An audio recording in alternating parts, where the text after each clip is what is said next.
समस्त को मोर जुहार। मैं प्रशांत कहूँ दुबई नु। आज एप्रिल 1 तारिख। आज सारा राज्य रे उत्कल दिवस मना जाउछे, लेकिन पश्चिम ओडिशा रे प्राय समस्तंकर ठानु तार विरोध देखा लगे मिलुचे।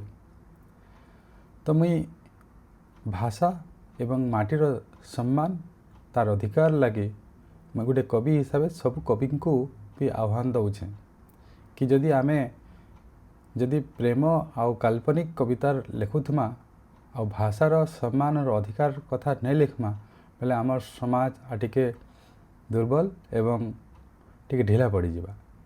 तो से हिसाब से मैं समस्त को टिके चेतई देवार लगी चाहूँचे सब कवि एवं लेखकों को मोर गोटे छोटिया कविता माध्यम रे तार द्विपद कहमी। कवितार फुल कविताटा अच्छे माटिर महक पब्लिश होता।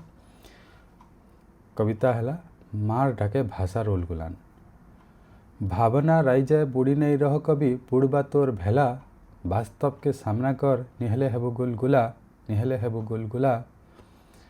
तोर कल्पनार कविता सुनी मुई लागसी बड़ा सुंदर, हेले देख कांदुचे तोर माँ कोसला, तोर माँ कोसला। भावना राई जाए बुड़ी नहीं रह कवि बुड़बा तोर भेला। सभे पाई गले निजर निजर अधिकार, निजर जातिर सम्मान। सभे रखी गले मार टेक निजर भाषार पहचान। हेले सुई चुके नरे कौशलर पुओ, हेले सुई चुके नरे कौशलर पुओ। कौशल माँ देलान उलगुलान, आए जाएलान बेल देखे देखे मार मान। बतई दे रे तार केड़े बर कस तार छुआ पिला, केड़े बर कस तार छुआ पिला। भावना राई जा बुड़ी नहीं रह कवि निहले बुड़बा तार बेला, बुड़बा तार बेला। नमस्कार।